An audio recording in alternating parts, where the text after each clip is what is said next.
কলিজা কাঁপানোর দলিল আমাদের কাছে আছে। এই সংসদে ওনাদের দুর্নীতির কথা আমরা জাতির সামনে তুলে ধরে সরকারের মুখোশ আমরা উন্মোচন করব। মাননীয় স্পিকার, আমার কাছে একটি বই আছে, মতিউর রহমান রিন্টুর লেখা আমার ফাঁসি চাই। আমি যদি এই বইটি এখানে পড়া শুরু করি, ওখানে বসে ওনারা বান্দরের মতো লাফালাফি করবেন। মজার বিষয়, ওয়াক আউট করতে পারবেন না। মাননীয় স্পিকার, সম্প্রতি 4টি সিটি কর্পোরেশন নির্বাচনে 18 দলীয় প্রার্থীর বিপুল বিজয় ঘোষণা করছে বাংলাদেশের আগামী দিন নিপীড়িত নির্যাতিত মানুষের নেত্রী বেগম খালেদা জিয়া। মাননীয় সদস্য, আমি আপনাকে 270 বিধি অনুসরণে বক্তব্য রাখার অনুরোধ জানাচ্ছি। আওয়ামী লীগের সবচেয়ে বড় শত্রু আওয়ামী লীগের নেতা নেত্রীদের জিহ্বা। সংখ্যাগরিষ্ঠ মুসলমানের দেশ এই বাংলাদেশ। এটি বাংলাদেশের পার্লামেন্ট, এটি ভারতের পার্লামেন্ট নয়।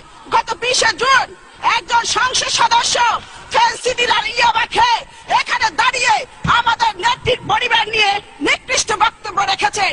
এই বক্তব্য কুৎসিত, নোংরা, অন্ধকার জগৎ থেকে উঠে আসা নর্দমার কীটের পক্ষে সম্ভব। মাননীয় স্পিকার, এই অসত্য, নিকৃষ্ট, কুরুচিপূর্ণ, অমার্জিত বক্তব্যের জন্য তাকে জাতির কাছে ক্ষমা চাইতে হবে। মাননীয় স্পিকার, আমাদের নেত্রীর পরিবার নিয়ে এখানে নোংরা ইতিহাস পাঠ করা হয়েছে। আমি থুতু ছিটাই তার মুখে। তিনি সিদ্দিক সালিকের একটি বইয়ের কথা বলেছেন। আমি চ্যালেঞ্জ দিয়ে বলতে চাই, এই নামে কোনো বই নেই। উনার স্বপ্ন দোষ আছে, উনি এটি স্বপ্নে দেখেছেন। মাননীয় স্পিকার, এই বইয়ের লেখক এবং প্রকাশক উনার নেত্রী এই সংসদে বসে যিনি এমপিদেরকে নোট পাঠান অশালীন ভাষায়। মাননীয় সদস্য, আপনি বাজেটের উপর বলুন।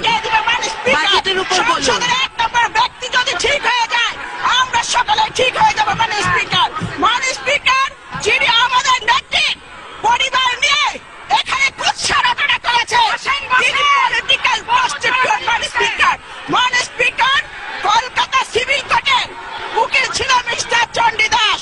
তার এক মেয়ে ছিল যার নাম গরিবালা দাস। চণ্ডীদাসের সহকারী উকিল মিস্টার অরণ্য কুমার চক্রবর্তী চণ্ডীদাসের কলিকাতাস্থ বাসায় নিয়মিত যাতায়াত করত। সেই সুযোগে গরিবালার সাথে অরণ্য কুমার চক্রবর্তী অবৈধ সম্পর্ক গড়ে উঠে গরিবালা গর্ভবতী হয়ে পড়ে। গরিবালা যখন বুঝতে পারলেন তিনি গর্ভবতী হয়েছেন, তখন গরিবালা অরণ্য কুমারকে বিয়ে করার জন্য চাপ দেন। অরণ্য কুমার বিয়েতে রাজি না হয়ে অবৈধ সম্পর্ককে অস্বীকার করে। এদিকে চণ্ডীদাস বিষয়টি জানার জন্য চিন্তিত হয়ে পড়েন। এরই মধ্যে গরিবালা 12/12/1920 তারিখে একটি পুত্র সন্তানের জন্ম দেয়। তার নাম হয় দেবদাস চক্রবর্তী। চণ্ডীদাস অরণ্য কুমারকে গরিবালাকে উঠিয়ে নিতে চাপ দিতে থাকে, কিন্তু অরণ্য কুমার রাজি হন না। মাননীয় স্পিকার, এরই মধ্যে দেবদাসের বয়স 2 বছর উন্নতি হয়। চণ্ডীদাস হতাশাগ্রস্ত হয়ে পড়েন, ভীষণভাবে অস্বস্তি বোধ করেন। মাননীয় সদস্যবৃন্দ, আপনারা একটু শান্ত হন। মাননীয় সদস্য,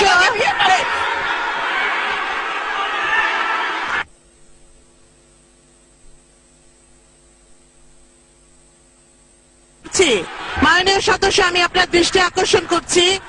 মাননীয় সদস্যবৃন্দ, আপনারা বসুন। সবাই বসুন। মাননীয় সদস্য, আমি আপনার দৃষ্টি আকর্ষণ করছি। মাননীয় সদস্য, আপনি 270 বিধি অনুসরণে বাজেটের উপর বক্তব্য দিন। মাননীয় সদস্য,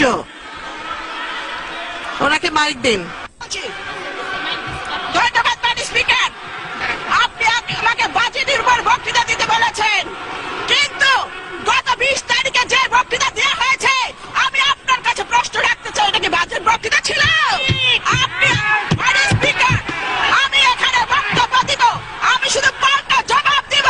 আমি বাজেট নিয়ে অবশ্যই বলবো। মাননীয় স্পিকার, আর আপনি আমার শব্দের মধ্যে এক্সপান্স করার মতো কোনো শব্দ পাবেন না। মাননীয় স্পিকার, লেট মি সে। মাননীয় স্পিকার, জনাব মাল মুহিত যে বাজেট দিয়েছেন, এই বাজেট এদেশের মানুষের হতাশা ক্ষুব্ধ হৃদয়ে বেদনার দীর্ঘশ্বাস। মাননীয় স্পিকার,